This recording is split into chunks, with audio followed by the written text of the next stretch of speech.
Por favor, si van abriendo su Biblia en Mateo capítulo 28. Mateo capítulo 28.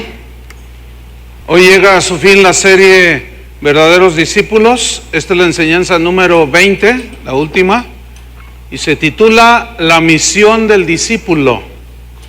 Después de 20 enseñanzas sobre cómo ser verdaderos discípulos, yo pienso que ya tenemos más o menos una idea de lo que es ser un verdadero discípulo, ¿verdad?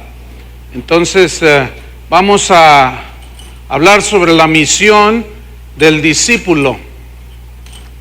Mateo 28, versículo 18. Dice así: Y Jesús se acercó y les habló diciendo: Toda potestad me es dada en el cielo y en la tierra.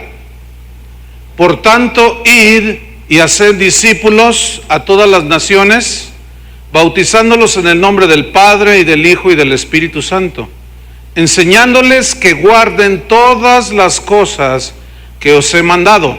Y aquí yo estoy con vosotros todos los días hasta el fin del mundo. Esta encomienda de Jesús se le ha llamado la Gran Comisión, porque es lo que Jesús les encargó a sus discípulos después de que los discípulos los encarga a discipular y de hacer discípulos a todas las naciones. Dice el versículo 18 que Jesús se acercó a ellos. Él aquí está a punto de ir al Padre, ya había resucitado, y les dice: toda potestad me es dada en el cielo y en la tierra. La palabra potestad se traduce de la palabra griega exousia, que significa autoridad, pero habla de una autoridad sin límite. Es decir, que Jesús, por su triunfo en la cruz, como Hijo de Dios, tiene autoridad sin límite. Y en base a esa autoridad que Él tiene como Señor del universo, es que Él da la encomienda a sus discípulos para multiplicarse en discípulos. Jesús, cuando estuvo aquí en la tierra, tenía un cuerpo como el nuestro, fue semejante a nosotros, y Él estaba limitado a como está limitado nuestro cuerpo. Pero ahora Jesús vive en los corazones de los discípulos y ya está en ese sentido en todas partes del mundo. Por eso Él tuvo que irse y enseguida deja esta encomienda. Entonces, con toda esa autoridad que Él tiene, ahora delegó a sus discípulos, a todos nosotros, la responsabilidad de discipular, de hacer discípulos. Y en el versículo 19 dice: por tanto, esa frase es muy importante, que significa entonces, puesto que yo ya hice la encomienda del Padre, ahora a ustedes les doy una comisión, una encomienda nueva. Por tanto, id. Ese verbo está en imperativo, es un mandamiento, no es una opción. No es si queremos, nos nace o no nos nace, no. Esa es una responsabilidad de todo discípulo, multiplicarse en otros discípulos. Entonces dice: vayan, id y haced discípulos. Haced discípulos. Formen discípulos. El que los convierte es Dios. El que les trae convicción de pecado y de justicia y de juicio es el Espíritu Santo. Pero a nosotros se nos encomienda a hacer discípulos, es decir, a formar los discípulos. Ahora, la pregunta es esta: ¿es fácil hacer discípulos? ¿Es fácil y rápido formar discípulos? La respuesta es no. No es ni una cosa sencilla, ni son cristianos microondas. No. Es una labor que implica sobre todo a los ministros, a los pastores, a los maestros de la Biblia, poner todo de su parte para formar a los discípulos, para que a su vez estos formen a otros discípulos, y así va la cadena. Entonces, no es fácil ni rápido. Jesús se tomó 3 años, de día y de noche, con 12. Comió con ellos, vivió con ellos, durmieron en el mismo dormitorio, a veces abajo de un árbol, a veces las estrellas los cobijaban. Día y noche trabajó con ellos. En el camino, al levantarse, aun cuando dormían, el Señor trataba con ellos. En una ocasión iban en una barca y Él estaba durmiendo En este caso era Jesús el que estaba durmiendo, y ahí vino una prueba de fe para ellos. Jesús siempre enseñándoles a crecer su fe. Jesús siempre enseñándoles a que confiaran en Él al 100%. Cristo siempre enseñándoles que lo siguieran a Él, que confiaran, que no los iba a dejar. Entonces fue un discipulado en una escuela intensiva, 3 años. Hoy algunos con buen propósito, buenos propósitos, creen que en 40 días se hace un discípulo. Está muy lejos de lo que Jesús enseñó. Entonces no es fácil. Lleva un tiempo. Hay que hacer buenos discípulos de calidad, porque hay de discípulos a discípulos.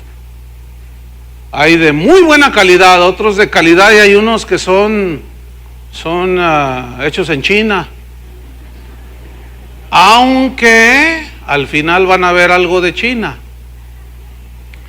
Entonces, dice Jesús, vayan y hagan discípulos a todas las naciones, a todas las naciones. La palabra naciones se tradujo en una palabra griega, etnos, de donde se deriva la palabra etnia, es decir, de toda lengua, de toda raza, sin distinción. Vayan y hagan seguidores míos, discípulos míos, discípulos de Jesús. Y una vez que ellos se les presenta el mensaje, ellos creen que Jesucristo es el Hijo de Dios, entonces bautícenlos en el nombre del Padre, del Hijo y del Espíritu Santo. Pero luego en el versículo 20 de Mateo 28 dice otra instrucción dentro de la misma, de vayan y hagan discípulos. Ahora, ¿vamos a ser discípulos? Sí, Señor, pero ¿y qué les vamos a enseñar? Versículo 20 está la respuesta. Enseñándoles que guarden todas las cosas que os he mandado. Enseñándoles. La enseñanza, qué importante es la enseñanza para el discipulado. La palabra enseñándoles se tradujo de la palabra griega didasco, y didasco significa instruir. Entonces, vayan y hagan discípulos. ¿Cómo? Instruyanlos. También didasco significa enseñar sistemáticamente. Esa definición es muy importante. Entonces, vayan y hagan discípulos a todas las naciones. ¿Cómo, Señor? Enseñándoles sistemáticamente. ¿Qué es la enseñanza sistemática? 1, 2, 3, 4, 5, 6, 7. A, B, C, H, D, F, G. O sea, paso por paso. En la Biblia no se ve la enseñanza de que hoy les hablo sobre la santidad de Dios y el próximo domingo les hablo sobre la oración y el siguiente domingo les hablo sobre la segunda venida de Cristo. Hermanos, cada tema en la Biblia es tan vasto, tan amplio, que no podemos gastarlo en una sola enseñanza. Entonces, a veces habemos pastores que como que tiramos balas para todos lados, todo le tiramos y a nada le pegamos. No hay una enseñanza sistemática. Y Jesús dice, vayan y hagan discípulos enseñándoles, repito, didasco, de una manera sistemática. Pero también didasco da una idea de que tiene que ser la enseñanza de quién. ¿De quién tiene que ser la enseñanza? ¿Mi enseñanza? ¿Tiene que ser mi propio mensaje? No. Es evidente que Jesús dice, enseñándoles, instruyéndoles, enseñándoles sistemáticamente todo lo que yo les he enseñado, que la palabra de Dios. Jesús mismo dijo, mi mensaje no es mío, yo solo hablo lo que el Padre me dijo que les dijera. Entonces, ¿cuál debe ser nuestro mensaje? La palabra de Dios. Cualquier otro mensaje que no sea en la palabra de Dios, que no tenga suficiente base en la palabra de Dios, no es el mensaje de Dios. Por lo tanto, si un pastor en cualquier iglesia habla su mensaje o el mensaje de los motivadores o cuanta cosa que anda por ahí y no enseña sistemáticamente la palabra de Dios, esos discípulos serán del montón. Y muchos seguramente no nacerán de nuevo, porque lo que los hace nacer de nuevo es la predicación de la palabra. Dice 1 Pedro que somos engendrados de Dios por la palabra. Entonces ahí la importancia de enseñarles sistemáticamente la palabra. Así como se va enseñando a un niño de una manera sistemática, le enseñas a comer, se le enseña a leer, a escribir. El discipulado es así también. Por eso es que el discipulado de un cristiano no es fácil, ni tampoco es a la microonda, ni en la 1, 2, 3 y ya está. Ahorita se usa mucho de que se convierte a alguien, lo bautizan, lo llevan a un preencuentro, a un encuentro y luego a un posencuentro y ya lo ponen como líder. Hágame usted favor.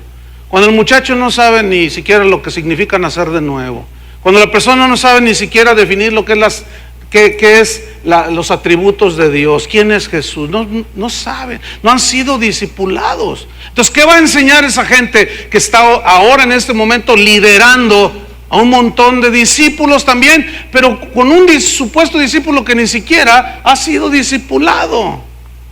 No se va a reproducir con calidad. Entonces, vayan, hagan discípulos, enséñenles sistemáticamente que guarden. Fíjate, que guarden, digan todos guardar. Bueno, esa palabra, enseñándoles sistemáticamente que guarden, se tradujo de la palabra griega tereo. Y tereo tiene varios significados. Uno de ellos es obedecer. Entonces, enséñenles sistemáticamente a obedecer mi palabra. Insistan. Pablo le dijo a Timoteo, predica a tiempo y fuera de tiempo. Redarguye, reprende, exhorta con toda paciencia y doctrina. Y sobre todo porque vendrán tiempos cuando no soportarán la sana doctrina, sino que nada más querrán escuchar mensajes que les agradan al oído, tendrán comezón. Dice, no, tú hablas la palabra a tiempo y fuera de tiempo. Y eso es lo que Jesús les está diciendo. Sistemáticamente enséñenles a obedecer mi palabra. Pero también tereo, que se tradujo por guardar, significa conservar, pero tiene la idea de permanecer en la práctica de una enseñanza. Entonces, fíjense, vayan y hagan discípulos, enséñenles sistemáticamente a permanecer en la práctica de mi enseñanza. Eso es lo que Jesús les está diciendo. A permanecer en la práctica de la enseñanza cristiana. Por eso a los primeros cristianos se les llamó cristianos, porque seguían la doctrina de Cristo.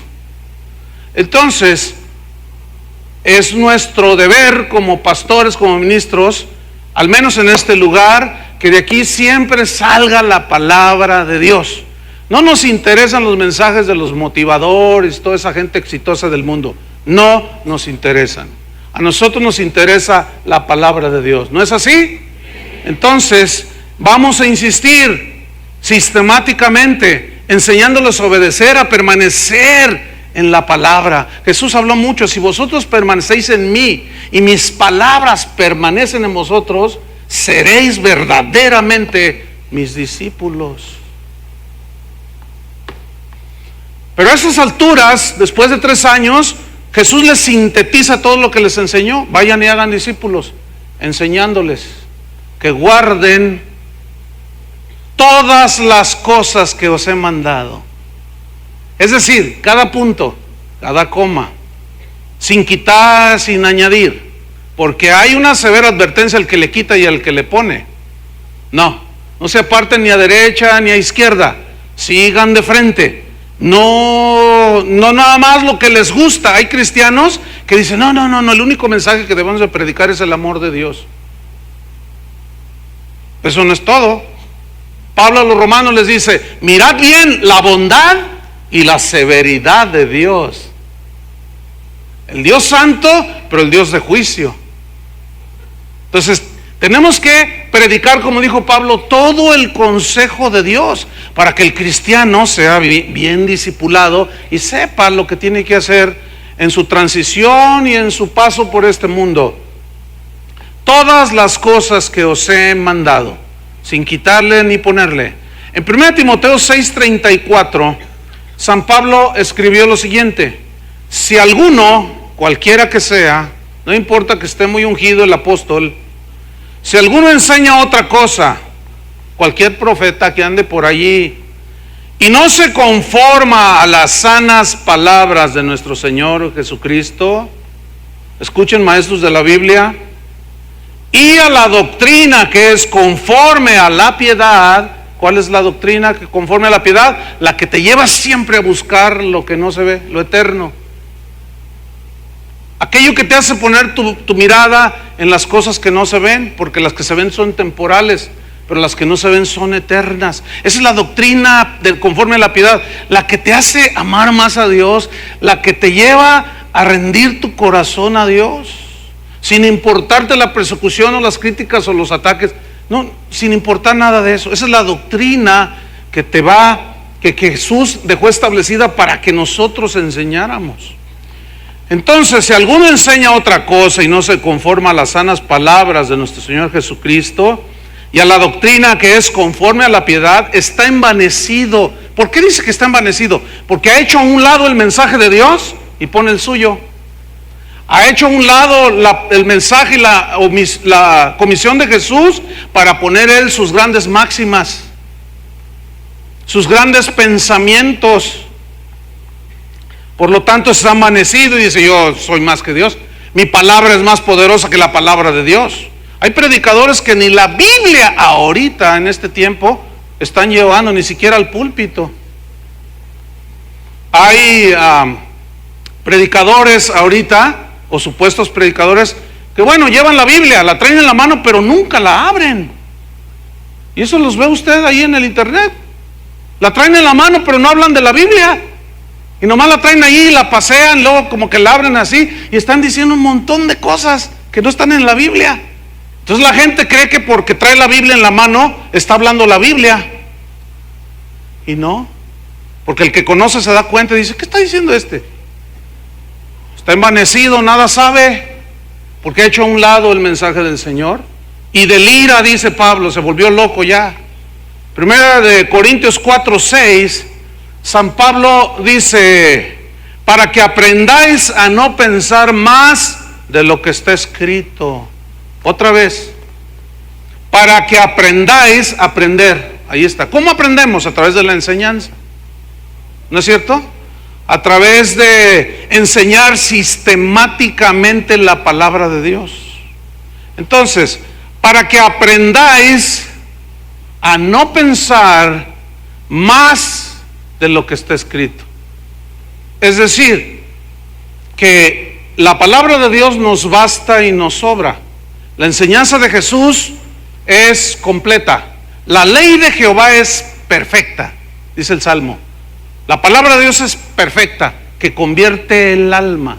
El testimonio del Señor es fiel, que hace sabio al sencillo.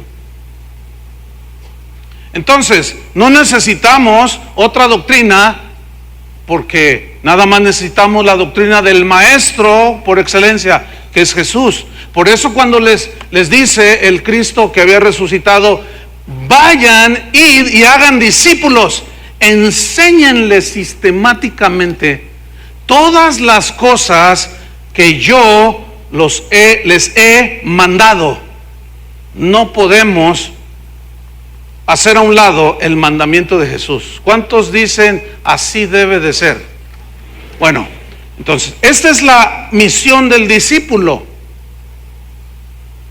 Entonces, todo el que diga que es cristiano, que es discípulo de Jesús, debe de atender esta comisión de Jesús, de hacer discípulos. Es un mandato. Yo quiero que noten que Él no dijo como hoy se entiende. Él no dijo así: vayan, id y hagan, háblenle a la gente y enséñenles a ser grandes empresarios. ¿Así dice la Biblia? No.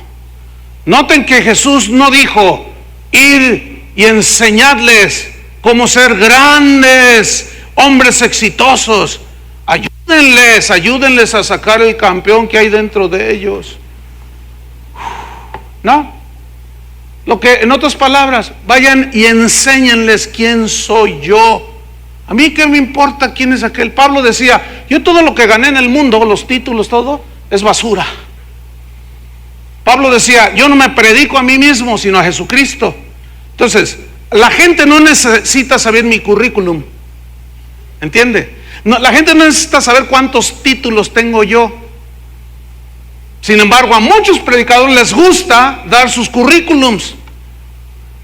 Yo me imagino a Dios todo apantallado y maravillado. Ay, yo ni sabía que era doctor en teología.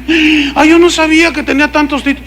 Mira, tiene maestría. Ay, honoris causa. Ay, wow. El Señor todo maravillado. Ay, no, pues Sin embargo, a la carne le gusta eso. Y a los carnales les gusta que les hablen también de esas cosas. Decir, ay, mira, tuvimos un honoris causa enseñándonos. Con su propia causa, pero al fin honoris causa. No, vayan y enséñenles quién soy yo. Enséñenles por qué vine. Enséñenles su verdadera condición. ¿Para qué vine? Enséñenles qué hice en la cruz. Enséñenles cuál fue mi victoria sobre la cruz. Enséñenles qué produjo mi sacrificio. Enséñenles sistemáticamente quién soy yo y lo que hice. Yo estoy preparando una serie que se va a llamar Conociendo a Dios. Algunos todavía no lo conocen, pero espero que después de esa serie conozcan a Dios. Pablo le dijo a los corintios en una ocasión, para vergüenza vuestra les digo, algunos no conocen a Dios. Así hay muchos hoy en las iglesias, parecen discípulos, pero no conocen a Dios. No saben por qué les pasa lo que les pasa, no saben cómo reaccionar y qué pasos tomar, no tienen sabiduría para enfrentar las cosas de la vida, se les atora la carreta, como decimos en México. No están discipulados. No, enséñenles, díganles quién soy yo, enséñenles a negarse a sí mismos. Háblenles con la verdad del evangelio, aunque algunos se ofendan. Pablo dijo, yo me hice vuestro enemigo por decirles la verdad, les dijo a los Gálatas. Pues no me importa, dice, aunque amándolos más a ustedes, dijo Pablo a los Gálatas, yo sea amado menos, no me importa. Pero ay de mí, digo, si no predico el evangelio. Ese ay de mí, ay Dios, ay de aquel que no está predicando el evangelio, diciéndose ministro del evangelio. Ay de aquel. No, Jesús dijo, vayan, enséñenles a llevar su cruz cada día y que me sigan, que no es fácil, el camino es angosto, la puerta es estrecha, tienen que negarse a sus propios planes. Enséñenles a ser humildes, enséñenles a que me amen por sobre todas las cosas, enséñenles sistemáticamente a que tengan corazón limpio. Enséñenles a que amen y tengan hambre y sed de justicia. Enséñenles sistemáticamente todas esas cosas que yo les enseñé a ustedes. Enséñenles a ser obedientes. Enséñenles a ser luz, que ellos son luz y sal de la tierra, que se comporten como tales, como luz y sal. Eso es lo que quiero que hagan. Vayan por todo el mundo y hagan esa clase de discípulos. Entonces, si esta es nuestra comisión como discípulos de Jesús, pregunto, ¿por qué la iglesia de hoy no está dedicada a hacer discípulos? La iglesia de hoy, hermanos, no está haciendo la tarea. Es triste decirlo. Necesitamos ser autocríticos, hermanos. Necesitamos ser autocríticos. ¿Saben lo que es esa palabra? Que tenemos que mirarnos a nosotros mismos, analizarnos, examinarnos y ver si estamos en la fe. Analizarnos y examinarnos y vernos si estamos en la fe. Eso también le dijo Pablo a los corintios. Examinaos a ver si estáis en la fe. O sea, sean autocríticos, mírense al espejo de la palabra de Dios. ¿Son hijos de Dios o no lo son? No, ahora les dices algo de que si tú no eres alguien que sigue con negación a Cristo y te despojas de los deseos de la carne, dicen, eres un legalista. No, hombre, ahora nosotros podemos hasta fumar, dicen algunos. Esa es la libertad en Cristo. Y el Salmo 133, mirad cuán bueno y delicioso es estar los hermanos juntos tomando tequila. Así hay iglesias aquí en Guadalajara y para vergüenza de esta ciudad lo digo. Me da vergüenza ese tipo de iglesias aquí, que hasta salón para fumadores tienen. Es increíble lo que está pasando. Entonces, si la encomienda es hacer discípulos, ¿por qué la iglesia de hoy no está haciendo discípulos? Entonces, ¿qué es lo que está haciendo? Pastor, ¿qué no ha visto mega iglesias repletas de gente? ¿Serán discípulos de Jesús? Esa es la pregunta. Hoy en la iglesia existen millones de supuestos discípulos, pero no son discípulos de Jesús. Son discípulos del apóstol Armando Negocios de la Cruz. Son discípulos del profeta, ahí te voy a un lado. Son discípulos del cantante de moda. Porque mira, pueden decir de Jesús cualquier cosa. Y esos discípulos, esos ni se ofenden, se quedan impávidos, sin ninguna reacción. Pero no digas nada de sus becerros de oro, No digas nada de sus ídolos que tienen al gran apóstol, al gran cantante, porque se te echan encima como leonas que les han quitado su cachorro, que te destrozan. Lo cual me hace ver una cosa: cuando alguien defiende más a un supuesto ungido, cantante o lo que sea, más que a Cristo y el Evangelio, a mí me hace ver de que no es un discípulo de Jesús. Ahora, ¿por qué vemos esa constante en el cristianismo de hoy? Porque muchos maestros de la Biblia se han dedicado a ser discípulos, seguidores de ellos, de tal manera que llegan a dominar la conciencia de las personas. Les dominan. Por ejemplo, mire, usted se convierte en X iglesia y allí nace y empieza a crecer en los caminos de Dios. De pronto, bueno, usted vive en Tonalá. Tonalá es un extremo aquí en la ciudad de Guadalajara, y por X razón usted se cambia hasta Zapopan. Estos nombres le suenan rarísimos allá en el extranjero, pero así se llaman, oigan hermanos, Zapopan. Entonces usted se cambia a Zapopan. Entonces usted va con el pastor. Usted tiene mal una pierna, tiene artritis en la otra, no tiene carro, no puede pagar un taxi. Entonces usted busca una iglesia ahí cerca y la encuentra y dice: ay Señor, gracias. Entonces va con el otro pastor y le dice: pastor, pues me cambié hasta Zapopan y ya no puedo venir hasta acá. ¿Por qué no? Pues porque no puedo, mire pastor. Y usted le explica. Entonces el pastor le dice: no, aquí naciste, aquí te mueres. Aquí naciste, aquí yo te di de comer, aquí yo te alimenté, yo te discipulé, y de aquí no te vas. Pero pastor, mire, y obligan a la gente. ¿Esos qué hicieron? ¿Seguidores de Cristo o seguidores de ellos?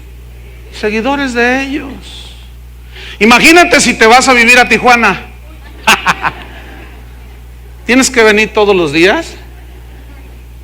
Por el amor de Dios, ovejas, no se dejen manipular por ese grupo, montón y pandilla de abusadores. Son pandilleros esos, metidos en el Evangelio. Yo sé por qué no me quieren algunos, porque les cala que se digan estas cosas. Pero es la verdad, hermanos. Nosotros estamos encomendados por Jesús para ser discípulos para Jesús, no para nosotros. ¿Cuántos dicen amén? Ay, miren, ninguno de los discípulos de Jesús trabajaron para ser discípulos para ellos, seguidores de ellos. En su mente ni por aquí pasaba en los primeros siglos. Vamos a ver dos escrituras que nos demuestran. Primera de Corintios capítulo 1, que nos demuestran pues cómo los primeros discípulos, Pedro, Pablo, Juan, ellos entendían perfectamente que iban a ser discípulos de Jesús. Primera de Corintios capítulo 1, Pablo decía: yo no predico otra cosa más que a Jesucristo y a este crucificado. ¿Qué significa? Que nada más hablaba de la cruz. No, hablaba de todo el mensaje de la cruz, de todo el evangelio. de toda la palabra de Dios. 1 Corintios 1:11. Pongan mucha atención. Dice: porque he sido informado acerca de vosotros, hermanos míos, por los de Cloé, que hay entre vosotros contiendas. Mire, ¿qué versículo? Parece que no tiene nada, ¿verdad? Pero tiene mucho. Ponga atención. He sido informado, alguien vino de los de Cloé allá y vinieron conmigo y me dijeron: Pablo, los hermanos allá en Corinto tienen problemas. Ahora, escúcheme bien, el discípulo que madura sabe distinguir cuando es una información que el apóstol necesitaba recibir, que el pastor necesitaba recibir para amonestar a los discípulos. Sabe discernir un cristiano maduro, un discípulo maduro, cuando es una información que se requiere para la sanidad del cuerpo de Cristo o un chisme. ¿Alcanza a ver la diferencia aquí? Pablo no dice: me han traído un chisme acerca de vosotros. Ahora, claro, los corintios decían chismosos, les decían a los de Cloé. Mire, cuando alguien viene a mí y me dice: ¿sabe qué, pastor? Vi a un hermano que andaba con una que no es su esposa. Escúchenme bien, no es un chisme. El chisme lleva el propósito de destruir y normalmente va acompañado de la calumnia, pero los inmaduros no lo alcanzan a discernir. Para ellos cualquier información que traiga luego dicen: ¡ay, sí, por eso está diciendo el pastor! Pues, entonces, ¿para qué? ¿Qué no es la Biblia para corregir la conducta? ¿Qué no es la palabra de Dios para redarguirnos? ¿Para corregirnos? ¿Para instruirnos? ¿Qué no es la palabra de Dios para eso? La palabra de Dios es útil para enseñar, para redarguir, para corregir, para reprender. Entonces, hay que ir madurando para saber cuándo es un chisme. Cuando hay algo que está lesionando el convivio entre los cristianos, la vida espiritual de los cristianos. Por ejemplo, alguien viene y me dice: oye, pastor, fíjate que hay dos ahí en el grupo de alabanza, son novios y están fornicando. Yo no lo tomo como un chisme. Claro, aquellos fornicarios dicen que es un chisme. Entonces, si se dan cuenta quién fue, dicen: chismoso, te vas a ir al infierno, porque la Biblia dice que Dios aborrece a los chismosos, pero a los fornicarios los manda al infierno. ¿Alcanzan a percibir la diferencia entre una información que se requiere y a un chisme? Ahora, el pastor debe de tener la madurez para discernir cuando es una información que lleva la buena intención de ayudar, que era lo que sucedió aquí. Entonces Pablo les dice: a mí me informaron los hermanos de Cloé. ¿Qué les informaron a Pablo? Que hay entre vosotros contiendas, que discuten entre ustedes como niños. Algo está pasando con los pastores de Corinto. Él había puesto el fundamento, pero los ministros no estaban haciendo su tarea, porque habían pasado años y todavía necesitaba de hablarles como a niños en Cristo. Seguimos leyendo, versículo 12. Estamos viendo cómo los discípulos hicieron su tarea, pero nunca para atraer discípulos de ellos, seguidores de ellos. Versículo 12. Quiero decir, pasa esto, dice Pablo, que cada uno de vosotros dice: yo soy de Pablo. Pablo tiene sus fans, así es que yo tengo mis fans. A ver, saquen la Biblia para autografiárselas. Otro dice: yo soy de Apolos. Mira, también Apolos tiene sus fans, sus seguidores. Mira, qué interesante. Y otro dice: yo de Cefas. Cefas es Pedro aquí. Y otro dice: yo de Cristo. Esos cuantos estaban un poco más ubicados. No, pues yo soy de Cristo. ¿Cómo de Pablo? No, para mí yo no sé, ese ministerio, fue el que me hizo nacer de nuevo. ¿Qué? Es que la palabra de ese profeta, ¿qué? No, yo incondicionalmente, a ese hermano lo sigo a donde vaya.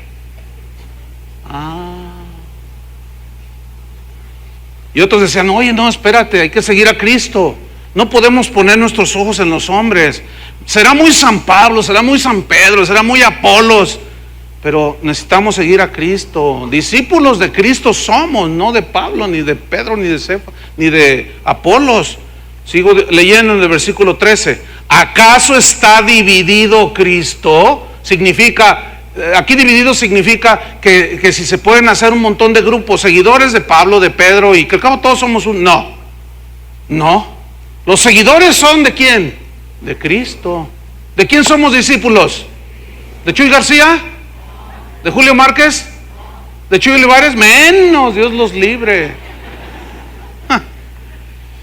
Fíjate lo que dice el 13. ¿Acaso está dividido Cristo? ¿Fue crucificado Pablo por vosotros?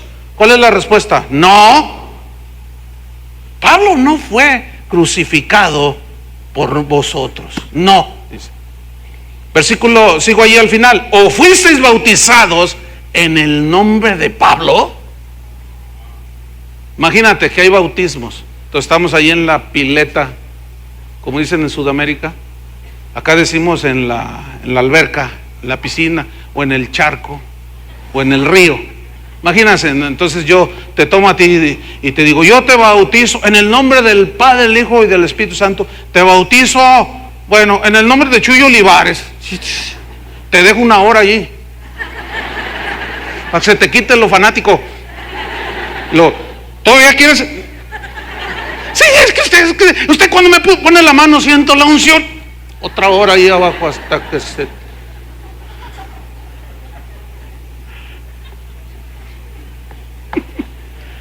Ahí está, hermanos. ¿Sí o no? Fuisteis bautizados en el nombre de Pablo. Fíjate lo que dice el 14. Doy gracias a Dios que a ninguno de vosotros he bautizado. A ver. ¿Da gracias a Dios de qué? De que a ninguno bautizado. Si le abren la puerta, los que están ahí van a agradecer que entre un poco el viento. He bautizado, dice. Doy gracias a Dios que a ninguno de vosotros he bautizado. ¿Cómo? Fíjate lo que dice el versículo 15. No, ahí en el 14. Sino a Crispo y a un gallo. No, a Gallo. ¿Qué nombre le puso aquí, Gallo? Ahora fíjate, la gente, muchos discípulos, como están acostumbrados a ser discipulados para seguir a un hombre, al ungido apóstol, al ungido profeta, al ungido cantante, nada más lo miran a él, todo lo que hace él, se peinan como él, hacen todo lo que él hace, ¿sí? Entonces, la gente nada más lo sigue a ellos. Quieren que solamente él imponga las manos sobre de ellos. Esos discípulos nada más quieren que su ungido haga todo, porque él es el único capacitado por Dios. Eso es lo que creen. Escúchenme bien. La cultura religiosa de la cual provenimos la mayoría de los que estamos aquí es una cultura religiosa acostumbrada a ver a un ministro haciendo todo al frente. Haciendo todo al frente.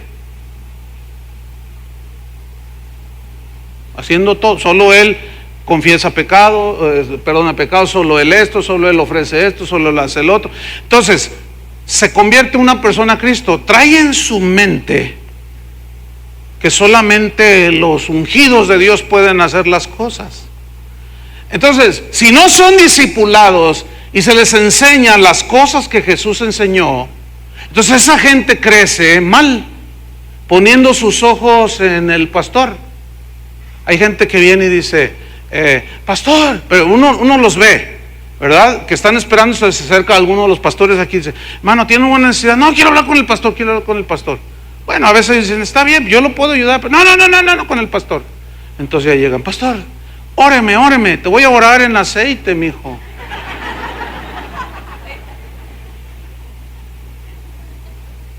¿Saben por qué hacen eso? Porque piensan que mis manos tienen poder. Piensan que solo mi oración es escuchada por Dios. Cuando a veces oramos por la gente, yo los veo, fórmense, decimos, ¿no? Para impartir alguna, por medio de la oración. Entonces uno los ve que están viendo, entonces van saltando y te ponen enfrente aquí. No, a la fila, atrás, hermano. No, usted, pastor, póngame las manos encima.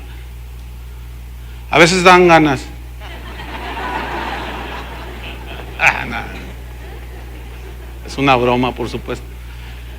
¿Por qué? Porque ellos piensan que si yo les pongo las manos, que yo como el pastor oro, olvídate, ganaron indulgencia plenaria. Que solo yo, ¿qué dice la Biblia? Esas señales seguirán a los que creen. ¿Cuántos creen? Entonces, ¿qué te van a seguir? Las señales. ¿Pero qué vas a hacer? En mi nombre echarán fuera demonios. En mi nombre pondrán sus manos sobre los enfermos y sanarán. Escúchenme bien, discípulos. Escúchenme bien. Cuando oramos por los enfermos, cualquiera puede imponer las manos, ¿sí o no? De los discípulos. No, y olvídate, cuando se enferma algún hermano que va a visitarlo, algún hermano, ¿y el pastor? Pues no, él no. ¡Ay, no, ya no voy! No vino el pastor.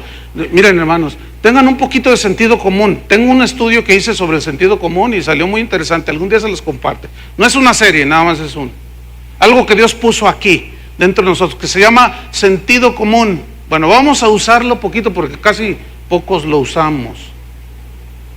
Esta congregación, entre todas las reuniones que se hacen el fin de semana, son 3 reuniones, y la de la semana y todo, aproximadamente 5,000 personas. Bueno, escúcheme bien. Imagínense que nada más 100 se enfermen cada día. Digo, por sentido común, usted se dará cuenta que yo no puedo visitarlos por el amor de Dios, discípulos. Porque luego unos se ofenden. No, y luego cuando se mueren los hermanos, porque también se mueren. Y a veces se nos mueren a la misma hora.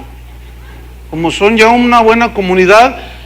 Ay, pues Chuy García, tú ve y atiende a aquel hermano, a la familia. Tú ve de acá, yo me voy para acá. A veces hasta el muertito se ofende porque no va el pastor. Se levanta y el pastor no vino. No, entonces no me muero.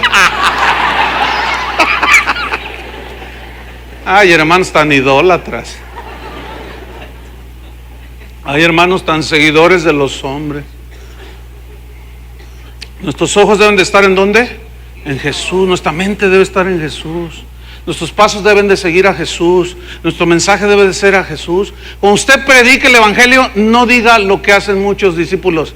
Mira, les empiezan a predicar de la iglesia. Tenemos un cantante.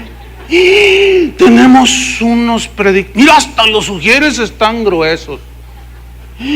Tenemos un edificio. Mira que si tú lo ves, vente para acá. Imagínate, ya está el otro muriéndose en sus pecados y tú hablando de tu triste edificio con alfombra de Persia, con el último piano de la moda. Hay cristianos que eso hablan a la gente para evangelizarla. Háganme ustedes favor. No, hombre, si tú escucharas al profeta que tenemos, ahora sí te conviertes. O sea que el que convence de pecado, justicia y de juicio es el triste profeta, es el triste apóstol, es el triste pastor, o es el Espíritu Santo de Dios. Y ese lo tenemos todos los que somos hijos de Dios. Entonces, al menos en esa congregación, todos los discípulos ahora ya saben que pueden predicar la palabra de Dios, ¿no es cierto? Que pueden imponer sus manos sobre los enfermos, que echen demonios, y cuando no se salga, échenlo con toda y gente. Y ya aprenderán.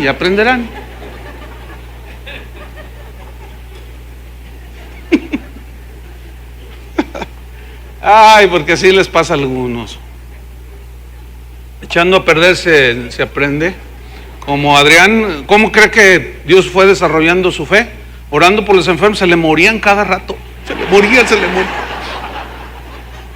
Entonces un día se le acaba de morir un hermano que fue y oró, se murió, Dios se lo llevó. Entonces se enferma un pastor y la esposa de un pastor está comentando. Entonces le dice, yo voy a orar por él. No, hermano, no, le dice, por favor. Dice Adrián, bueno, pues mandando unos con el Señor se aprende. No, discípulos de Jesús, amén. Entonces fíjate, volvamos aquí a la escritura. Versículo 15, para que ninguno diga que fuisteis bautizados en mi nombre. Cristo no me envió a bautizar a mí, me envió a predicar el evangelio. Fíjate en el versículo 17, pues no me envió Cristo a bautizar, sino a predicar el evangelio. Y el bautizar es consecuencia de la predicación. Pero hay ministerios que se dedican a bautizar. ¿Usted cree? Levanten la mano y levantan el dedo al agua. No se convierten, no nacen de nuevo, porque ellos creen que el bautismo los salva. Entonces se vuelven bautizadores y creen que el agua del bautismo los salva. Ese es un error teológico. Entonces dice, pues no me envió Cristo a bautizar, sino a predicar el evangelio, no con sabiduría de palabras, no, para que no se haga vana la cruz de Cristo, para que no se haga inútil el sacrificio de Cristo. Versículo 18, porque la palabra de la cruz es locura a los que se pierden, pero a los que se salvan, esto es, a nosotros, los discípulos, ¿qué es? Poder de Dios, hermanos. Así es que sigamos predicando la palabra de Dios, enseñando todas las cosas que nos enseñó Jesús. Fíjate, este mandamiento era tan importante que alguien le puso la gran comisión. No es algo que está en la Biblia, pero hay muchas Biblias que tienen como título la gran comisión, y de hacer discípulos a todas las naciones. Pero hoy se ha vuelto la gran omisión. La gran omisión, porque no se están haciendo discípulos. Es bien fácil. Y yo de continuo lo hago, aún con la gente de aquí. Yo les digo, a ver, explícame qué es la redención. Pues el santo redentor del niño del cielo de Tepezcohuite. Sí, no, pues imagínate. A ver, defíneme lo que es nacer de nuevo. No, pues otra vez. Y no saben. ¿Por qué? Se ha vuelto entonces la gran omisión. La gente no sabe ni por qué está en la iglesia. Van porque les dicen que cae polvo de oro y muchas cosas de esas. Entonces la gente llega a buscar, pero no conocen a Dios. Pero lo peor, no solo se ha vuelto la gran omisión, se ha vuelto la gran comisión. Eso es peor todavía. Si usted vende autos, usted los vende y se gana una comisión. Eso, yo estoy haciendo un juego allí con las palabras. Se ha vuelto la gran comisión. Algunos listos, apóstoles y falsos maestros y falsos pastores, han hecho de la predicación del evangelio la gran comisión. Porque hoy en muchos lugares hasta se le cobra al cristiano para ser discipulado. Hágame favor. Eso se llama la gran comisión. Claro, mire, una vez entré a una iglesia y íbamos por el pasillo donde están los salones de los niños. Entonces veía unos letreros grandes que decían: padres de familia, no se les olvide pagar los $5 del material, porque si no a sus niños no entrarán a clases, no se les enseñará. Yo dije, le digo al pastor, oye, entonces ¿para qué son los diezmos y las ofrendas? A ver, yo les pregunto a ustedes, ¿para qué son los diezmos y las ofrendas? Entre otras cosas. Imagínense que usted diezma y ofrenda y todavía le pedimos todo lo que hacen ahí los niños, porque usan mucho material que es costoso y son más de 1000 niños aquí. ¿De dónde cree o mejor dicho, para qué cree que se usan sus diezmos y ofrendas? Para eso y muchas cosas. Ahora, cuando Jesús dijo, vayan y hagan discípulos a todas las naciones, escúchenme bien, también hay que enviar misioneros. Y eso es muy costoso, enviar misioneros.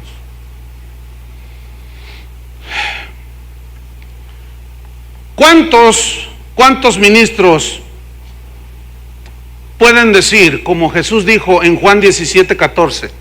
En Juan 17:14 Jesús está orando, está en el huerto de Getsemaní, está orando y dice, Padre, yo les he dado tu palabra y el mundo les aborreció. Fíjate, ese versículo parece que no tiene nada, pero pongan atención. Dice, Padre, yo les he dado tu palabra. Yo les he dado tu palabra.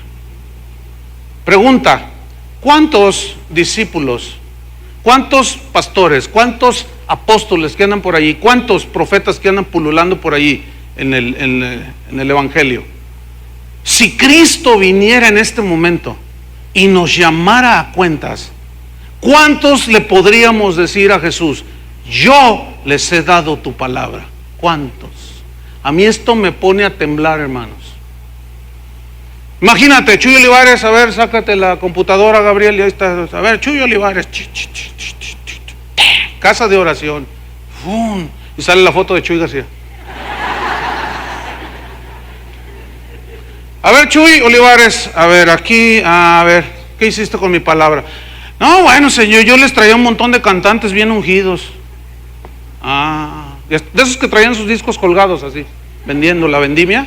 De esos, pues Señor, ¿sabes que eso les gustaba a ellos? Les hacía conciertos y aleluya, gloria a Dios. ¿Qué les enseñaste? No, pues les enseñé cómo ser exitosos en la vida.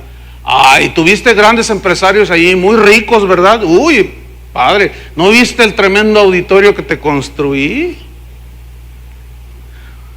¿Y mi palabra? ¿Qué hiciste con mi palabra? Señor, pues no les gustaba. Decían que eso de la cruz, que no sé qué, que negarse, que tú eras amor. Entonces yo les hablé de puro amor, que todo está bien, que bla, bla, bla, y vámonos todos al cielo. ¿Te imaginas? ¿Te imaginas a Jesús cuando se enfrenta a la samaritana y la mira y le dice: dame de beber? No, ¿por qué me das? Dice: si tú me das agua, no sabes a quién le estás pidiendo, yo te daría agua viva, le dice. Dame de esa agua, le dice aquella mujer. Ok, ¿quieres de esta agua que te da vida? Dice: dame de esa agua, ve y llama a tu marido y ven acá. No tengo marido, le dice. Yo me lo imagino así como el chavo. No tengo marido. No tengo, ¿no tienes marido? No. Y Jesús, ¿qué le dijo? Le sacó todo a la luz. 5 has tenido, 6 con el que tienes, no es tuyo. 6, nada más por 6 has pasado. Uy, qué amor, ¿no?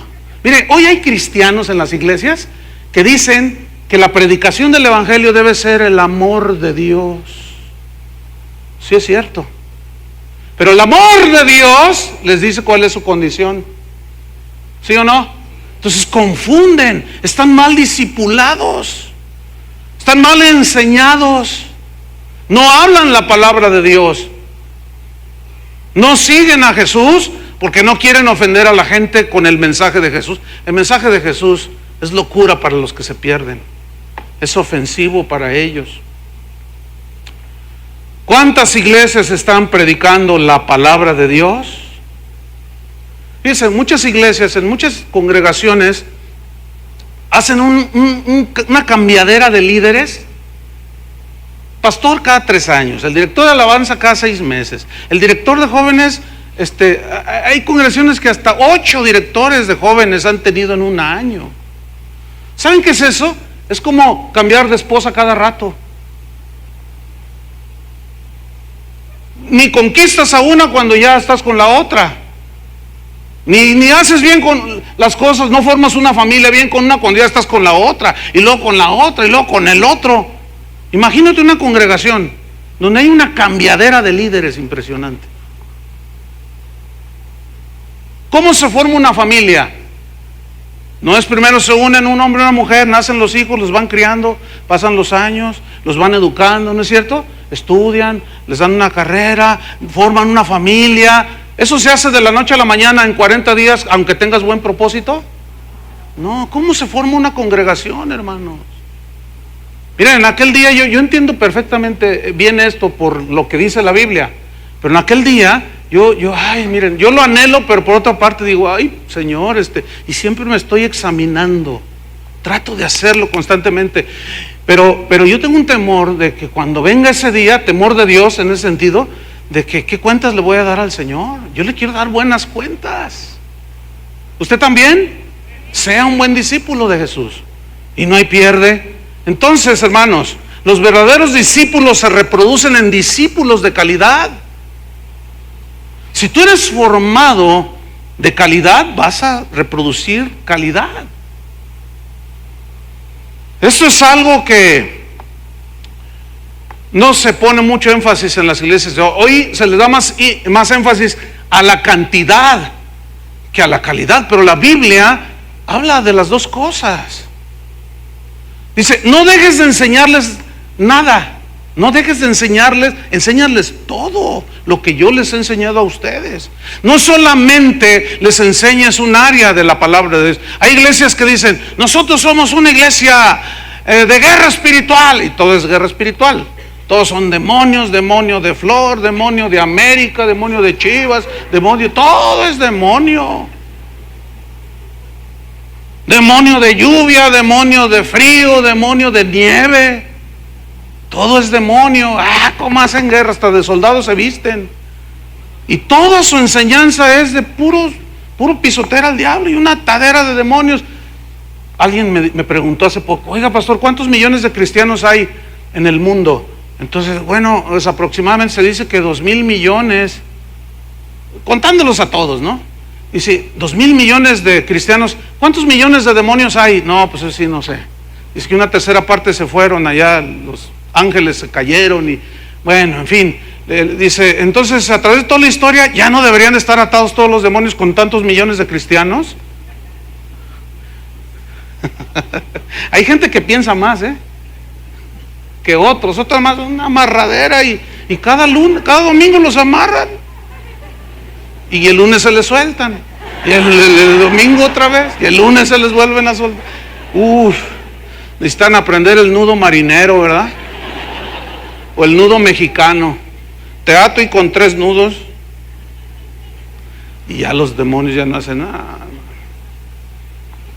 Esos discípulos son los más aporreados por el diablo. Hasta locos se vuelven algunos de tanto demonio que ven. En lugar de enfocarse en la cruz de Cristo, en Cristo andan viendo a los demonios. Hay iglesias que dicen, nosotros somos iglesia de oración. Bueno, está bien, pero ¿y lo demás?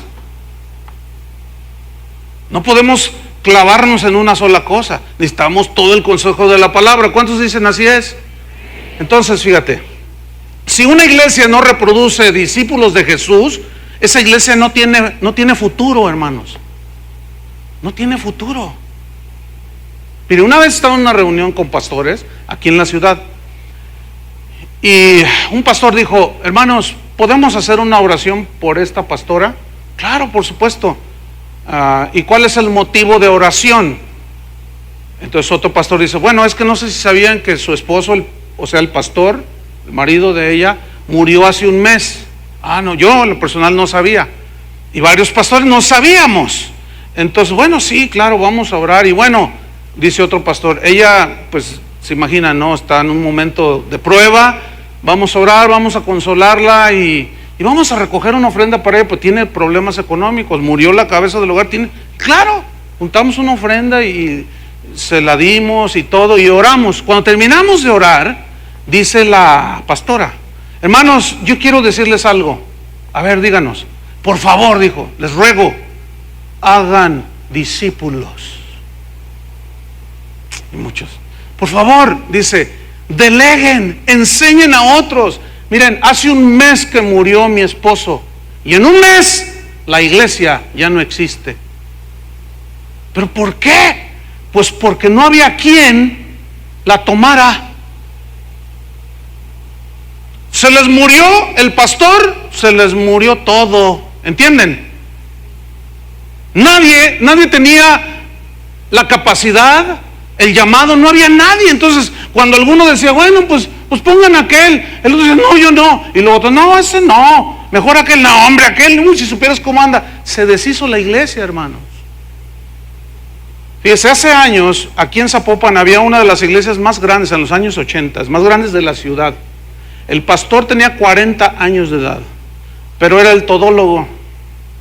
Él oraba por los enfermos, recogía la ofrenda, él cantaba, él oraba solamente él ponía las manos. Si alguno osaba acercarse a poner las manos en algún creyente ahí, él decía, aquí yo soy el ungido. Y no los dejaba. Bueno, 40 años de edad, sufrió un accidente automovilístico. Se murió el pastor. Pregúntenme dónde está esa iglesia. En un año se deshizo. Era una congregación de más de 1,000 personas. Se deshizo. ¿Por qué? Porque no había discípulos. Cuando Pablo se murió, siguió el cristianismo. Cuando Pedro lo crucificaron, siguieron los cristianos. Yo he visto literalmente en esta ciudad levantar más de 300, 400 iglesias. Ya no están. ¿Por qué? No estamos haciendo la tarea, hermanos. La gente no sabe qué hacer, pierden el rumbo, andan como ovejas sin pastor. El pastor es Cristo, hermanos. Amén.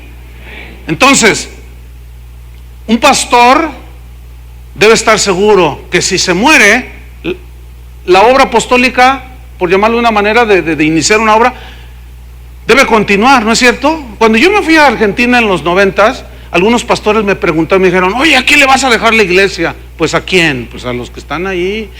No te da temor que la gente se va. No, ¿por qué? Yo no tenía temor. Y nos fuimos y regresamos. No solo la iglesia continuaba, cuando regresé era más grande el número. Resistieron las tempestades, pasaron las pruebas, crecieron y aquí está. Son los mismos pastores con los que empecé. Mire, hermano, yo a estas alturas no puedo decir totalmente que si yo me muero ahorita, esto sigue, aunque tengo mucha confianza que así sería. No sé si me expliqué. Es decir, mire, cuando yo viajo a cualquier lugar, yo no agarro el teléfono y estoy, Chuy García, dirige bien, afina bien tu guitarra, mira, párate así.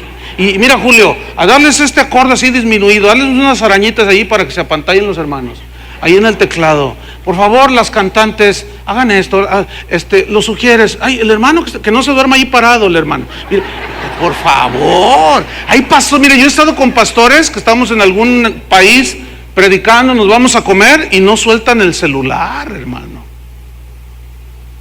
Hablan hasta para decir, no se te olvide poner las croquetas al perro. Y no, ay, una vez le dije a uno de ellos, le dije, no puedo hablar contigo, dame ese celular. Era Jorge Lozano, es cuate, es amigo, ¿no? Estaban a decir, ay, qué falta de... No, hay mucho, confianza, ¿no? Le dije, ya deja tu teléfono, le dije. Tenemos una hora comiendo aquí y no hemos ligado un pensamiento por estar ahí con tu teléfono. No, pues es que le dije, ay, sí, naciste con celular, ¿verdad? Hermanos, hay que hacer discípulos. Yo conozco mucha gente, voy a muchos lugares y me doy cuenta cuando hay discípulos y cuando no hay. Cuando el pastor es el todólogo, yo no, se les muere y se acaba la iglesia. Vámonos sobre el final, hermanos. Pablo habla de discípulos de calidad. 1 Corintios 3:9 al 15. Terminamos. 1 Corintios 3:9. Discípulos de calidad. ¿Por qué hay de discípulos a discípulos? 1 Corintios 3:9 dice, porque nosotros somos colaboradores de Dios. Entonces, ¿qué somos? Entonces no somos la última Alka-Seltzer a las 3 de la mañana, ¿verdad que no? Porque nosotros solo somos colaboradores de Dios. Como decimos aquí en México, somos los chalanes, somos los chachos. ¿Qué más? Los achichincles, dicen acá. Somos los ayudantes de Dios solamente. Pero los corintios decían, no, yo soy de Pablo. Solo somos colaboradores de Dios. Vosotros sois labranza de Dios. Ustedes son el edificio de Dios. Ahora fíjate el 10. Conforme a la gracia de Dios que me ha sido dada, yo como perito arquitecto puse el fundamento. Ese era mi trabajo como apóstol. Pero otro edifica encima. Pero cada uno mire cómo sobreedifica. Y ahí ya habla de cada pastor, mira cómo edifican los creyentes, pero cada creyente mire cómo sobreedifica. Versículo 11, porque nadie puede poner otro fundamento que el que está puesto, el cual es Jesucristo. Y si sobre este fundamento alguno edificare, oro, plata, piedras preciosas, madera, heno, hojarasca. Noten que son 6 materiales. Los primeros 3, oro, plata, piedras preciosas, habla de materiales sólidos que simbolizan todo aquello que el discípulo hace, que Jesús dijo que hiciéramos, que guardáramos, que obedeciéramos. Y la madera, heno, hojarasca son todas aquellas cosas que edificamos en nuestra vida, en nuestras iglesias, que no tienen que ver nada con la palabra de Dios. Vamos a ver cómo la obra de cada uno será probada. Y vamos a ver qué sucede. Versículo 13. La obra de cada uno se hará manifiesta, porque el día la declarará, pues por el fuego será revelada. Y la obra de cada uno, cual sea, el fuego la probará. Escuchen, aquí está: discípulos de calidad y discípulos de otra menor calidad. Si permaneciere la obra de alguno que sobreedificó, recibirá recompensa. Ahí está. Gente que se puso las pilas y recompensa recibirán. Versículo 15. Si la obra de alguno se quemare, él sufrirá pérdida. ¿De qué? De la recompensa. Si bien él mismo será salvo, aunque así como por fuego. Como cuando decíamos en los cursos finales de la secundaria, ¿qué sacaste? 6 de panzazo, decíamos, ¿se acuerdan? ¿Qué sacaste? 6.1, uy, de panzazo. O sea, pasaste, pero con una calidad, con un conocimiento de 6. Entonces, hay de discípulos a discípulos. Ahora, 2 Timoteo, y es el último versículo que leemos. 2 Timoteo capítulo 2, vamos rápido. 2 Timoteo capítulo 2, versículo 1. Entonces, hay que tratar de edificar con los mejores materiales, hermanos. ¿Cuánto quieren su casa bien construida? No como las casas de Tlajomulco, o las de allá de Zapopan, que en un año ya se cuartearon todas, y mala calidad, mala edificación, ¿no es cierto? ¿Cuántos viven en una casa de más de 30 años? ¿Que todavía aguanta? Mire, este edificio tiene casi, ¿cuánto, Toño? 40, casi 50 años. Mírenlo, está bien construido. Bien construido. Bueno, así hay que construir en Cristo, ¿entienden? Bien sólido. Entonces fíjense lo que dice 2 Timoteo 2.1. Tú pues, hijo mío, aquí está hablando un padre espiritual con su hijo Timoteo, que era un pastor, y le da instrucciones. Esfuérzate en la gracia que es en Cristo Jesús. Es decir, no confíes en tus propias fuerzas ni en tu mensaje.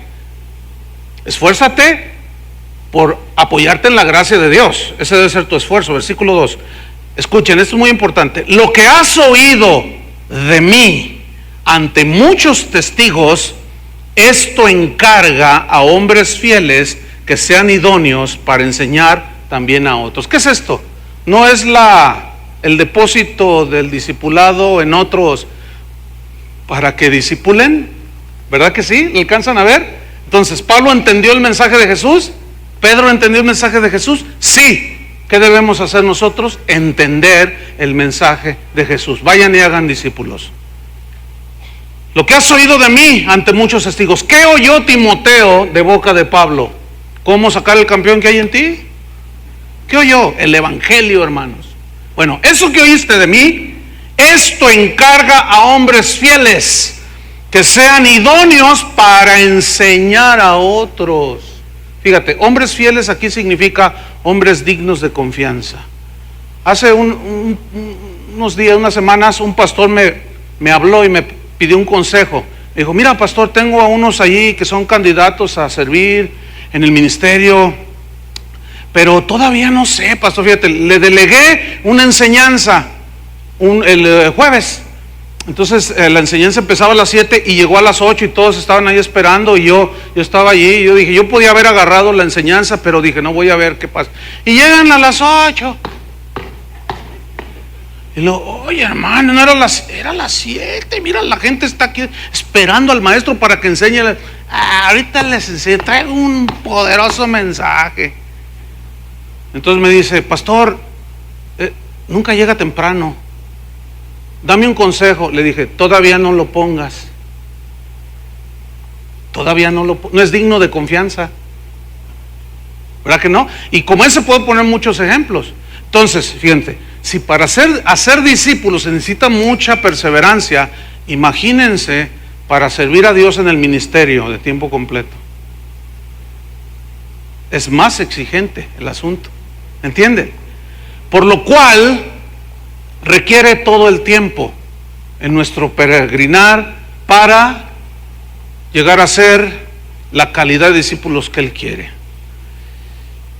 Termino, hermanos, con una historia. Comencé a hacer una investigación acerca de, no sé por qué, pero yo creo que venía del Espíritu Santo, y empecé a investigar acerca del cristianismo en China, y encontré esto, hermano.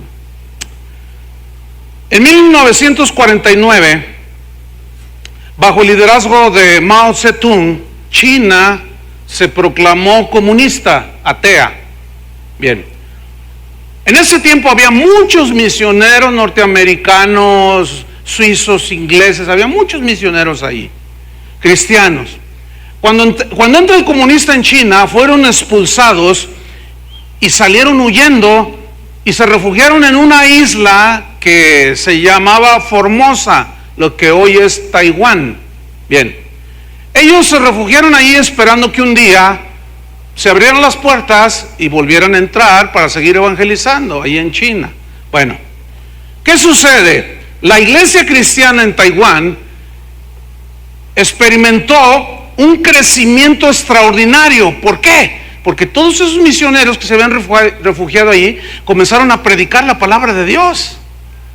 Entonces comenzaron a edificar muchas iglesias, muchos oratorios, muchos lugares donde la gente se reunía, y levantaron, entre otras cosas, un centro lingüístico donde a los misioneros aprendían el cantonés y el mandarín, que son dos de los idiomas autóctonos de ahí de la China.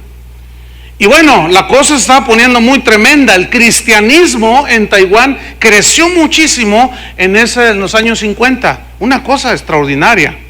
Bueno, al correr del tiempo, pues China no se abrió, hasta la fecha sigue cerrada. Hace rato le estaba compartiendo de la información que saqué. Hace un mes mataron a un pastor por predicar la palabra de Dios. Hace unas cuantas semanas mataron a una señora, la policía en China, por repartir Biblias, porciones de la Biblia, ya quisiera, y la encontraron y a golpes la mataron los policías ahí en la celda. Yo pensaba que solamente aquí los judiciales jaliscienses hacían eso, pero también allá. Pero allá es por Cristo. Entonces, al correr el tiempo comenzaron a morir los misioneros. Se comenzaron a hacer viejos. Esos misioneros que habían sido expulsados, pues comenzó su número a minorar. Entonces, al morir esos misioneros, no había quien tomara su lugar. Muchas iglesias comenzaron a cerrar sus puertas. Se moría el pastor, se acababa la iglesia. Otras, el pastor ya estaba muy anciano, eran misioneros, estaban muy ancianos, enfermos, y prácticamente en la anemia espiritual. Bueno, los que iban quedando empezaron a rebasar los 70 años de edad. Se hicieron ancianos y ya no es la misma fuerza, ya no es el mismo ímpetu, las cosas ya no son iguales. Muchos se enfermaban, estaban ahí. Un misionero escribió esto y dijo antes de morir, dijo lo siguiente: si yo volviera a nacer, no cabe duda que sería otra vez misionero e iría a la China a evangelizar. Sin embargo, dice, estoy convencido de que haría las cosas de una manera diferente, pues sé que lo que me espera, que es la muerte, sé que al morir, ahora, esta es mi condición, morirá conmigo la obra apostólica que yo vine a hacer a China, y ahora estoy en Taiwán. Con horror, dice, he descubierto que no hay quien tome mi lugar, dijo este misionero. Yo tengo la culpa, dijo. No supe formar gente que hiciera el trabajo de formar y multiplicar discípulos de Jesús. La meta del llamamiento de Jesús quedó muy lejos, nos quedó muy lejos, lejos de ser cumplida. Hemos fallado, dijo. Estoy cansado ahora, estoy enfermo, no puedo seguir adelante y no hay quien tome la estafeta. Si quieren leer más sobre estas historias, les paso una página, se llama persecuciondecristianos.com. Está impresionante. Hasta van a llorar de leer lo que van a leer ahí. Bueno, continúo con la carta, o con el escrito que dijo este misionero. Estoy cansado y enfermo, no puedo seguir adelante, no hay quien tome la estafeta. Si Dios me diera la oportunidad de reiniciar, me dedicaría sin duda a formar discípulos de Jesús que se multiplicaran a su vez en otros discípulos, para que así permaneciera el cristianismo cuando yo muriera. Casi se extinguió la iglesia en Taiwán. Sin embargo, algo pasó en la China comunista, hermanos. Se pensó que la iglesia se iba a extinguir bajo la persecución y la falta de misioneros. Pero sorpresa, hermanos, sorpresa. No solo no desapareció la iglesia cristiana en China, sino que se multiplicó en cantidad y en calidad. Escuchen, en 1949 había solamente 4 millones de cristianos en China.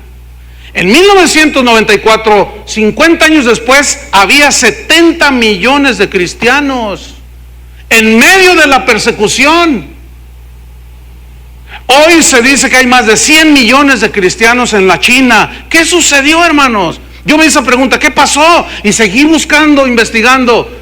¿Por qué casi se extingue en Taiwán y en China se multiplicó? ¿Saben cuál fue la conclusión a la que llegué? Porque en China se dedican y se dedicaron, desde que salieron los misioneros, se dedicaron a ser verdaderos discípulos de Jesús, cristianos comprometidos, fieles al evangelio, experimentaban la fe. Cada cristiano en China ahora sabe que debe formar discípulos de Jesús. Ellos solo reconocen el evangelio, no reciben otra cosa, lo viven, lo enseñan en medio de la persecución y de las carencias.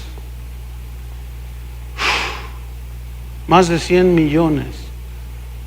¿Se acuerdan de Luis Saldaña? Cuando vino me dijo, Chuy, ¿quieres conocer verdaderos cristianos? Yo le dije, sí, porque ando como Diógenes con la lamparita ahí. Están muy escasos. Dice, mira, Chuy, tienes que ir a China. Yo acabo de hacer un viaje, cambió mi vida, Chuy. Si te cuento mis experiencias, mejor quiero que vayas, Chuy. Quiero que veas a los verdaderos cristianos que en medio de la persecución, la fidelidad que tienen, el amor a Jesús. Miren, algunos no tienen Biblia, tienen porciones en chino, hojas nada más. Dice, mira, Chuy, yo vi cuando las sacaban y las leían así.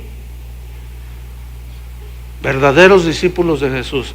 Entonces yo le dije, sí, mira, yo no quiero ir ni a Guatemala, ni a Colombia, ni a Florida, ni puros cristianos lights ahí. Yo quiero ir a China. Quiero conocer por qué los cristianos en China no desaparecieron y se multiplicaron en medio de la persecución. Y voy a ir a ver. ¿Cuántos quieren ir conmigo?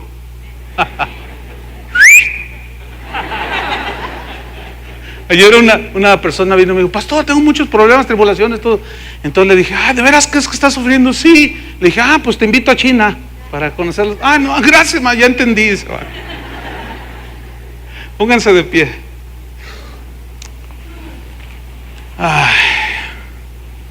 Verdaderos discípulos. Ay, Señor. ¿Sabe que Luis Saldaña me dejó un video y me dijo, Chuy, te dejo este video, tienes que verlo? Mire, le confieso algo, no lo he visto. ¿Sabe por qué? Tengo temor. ¿Cómo? ¿Sí? De que al ver lo que vea, pero ya le dije al Señor que esta semana lo veo. Dice, tienes que verlo, Chuy, necesitas ver este video. Casi estoy seguro lo que viene ahí. Y sí, efectivamente, él lo traía en su computadora y me dijo, mira, nada más te voy a enseñar unas escenas. Ay, hermano, yo dije, ay Dios. Y nosotros aquí estamos tan afligidos.